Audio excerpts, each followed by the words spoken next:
Hi guys, Sharina from Sassy Seamstress, and on this tutorial I'm going to be showing you how to resin cast craft foam. I'm actually taking a look at a costume that I've already done previously for Black Widow, and I'm going to be updating some of her accessories. And in this video I'm going to show you how to do her belt buckle. So I've already actually done the video covering the craft foam section of it. I am going to be making some changes, so I'll show you what I did with that, but otherwise we're going to kind of skip ahead to when I do the actual resin casting. And I'll go over all of the materials that you're going to need, but this is the belt buckle that we're actually going to be making in this video, so let's get started. Okay, so I want to start off by going over all of the materials that you're going to need for this project. Which, starting off, we're going to need a belt, which I have already prefabricated. This is just a black elastic band that is sewn onto these plastic clips. You're also going to need a paintbrush, a pen, and some type of cutting device. And I'm using Mod Podge, but any type of glue. Then silver, black, and red spray paint, some basic craft foam, and some scissors, and maybe a ruler. So this is the piece that I've already prefabricated using the craft foam, but it's a little bit different than the piece that I've previously done in the videos, so I'm going to go over how I actually did this. I actually found that after cutting out the pattern that I wanted, when I was stacking it all together, it was too tall, too much volume, and I wanted it a little bit flatter. So after giving it a layer of Mod Podge, I flipped it over and actually just traced out the pattern and then cut it so that you can pop out the pieces and then snap them back together after painting.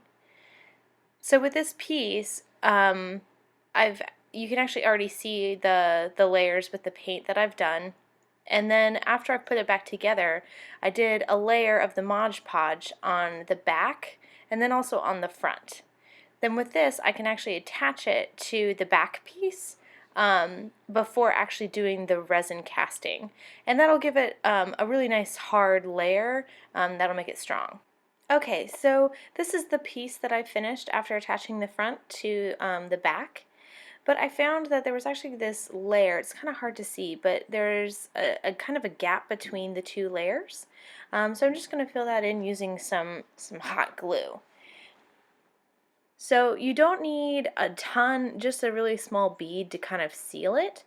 This way when you're doing the resin casting, you don't end up with these weird gaps and bubbles. So I'm just going to go ahead and do the other side. Okay, so this is actually a test piece that I did for the resin casting, just to give me a good idea on what it's going to look like.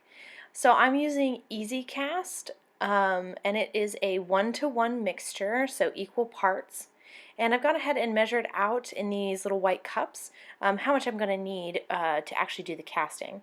I've also created a little bit of a rack so that when I pour it over, it'll just drip off and it'll be easier to clean up. Alright, so I've gone ahead and poured my mixture. This is the hardener and the resin. And I'm just going to go ahead and pour them into the same cup. And the directions do say that you have about 2 minutes before the reaction begins to start the hardening process. I found that it's not as stressful as it might seem, and it does take a lot longer for it to actually set. So here I'm actually just trying to show you how I'm mixing it. I'm trying my best not to bring more air into the mixture, so you want to kind of stir it slowly, but try and get some of the bigger bubbles up to the surface so that you don't create pockets of air inside your resin. Alright, so with the craft piece on the rack, I just go ahead and pour the resin directly on top of it. And then using this little wooden kebab skewer thing that I had, I actually just go ahead and gently push the resin out to each of the 4 corners because I want an even thin layer across the whole thing. And even though the resin itself will even out, I just wanted to make sure that every part of that surface was covered. And this allowed me to do that.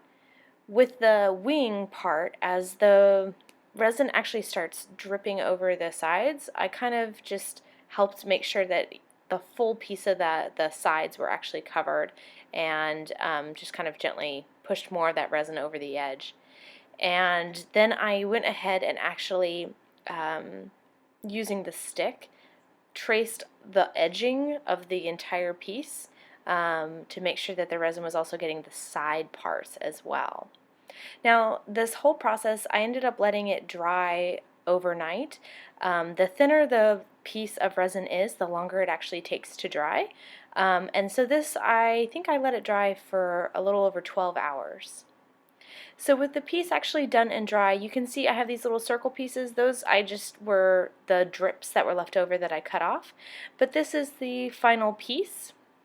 And I'm just going to go ahead and attach it now to the belt buckle. And I'm just going to use some hot glue. You can use whatever you want, but this was easy and on hand. So I'm just going to go ahead and give a nice little generous amount of hot glue to the center piece of the buckle part. And then just go ahead and snap it in place. So this whole project took me about a day because I waited for the extra hours for it to dry. But there you go. That's the completed Black Widow belt buckle. So I hope that was helpful. If you guys have any questions or comments, or if you guys would like to see me do any other pieces, I think the next accessory that I'm going to update is actually her widow bites, which are the bracelet part of her costume. I'll be doing that hopefully soon. But if you guys have any questions or actually suggestions too on tips, please put them down in the comments below. You can also follow me on Google Plus or on Facebook.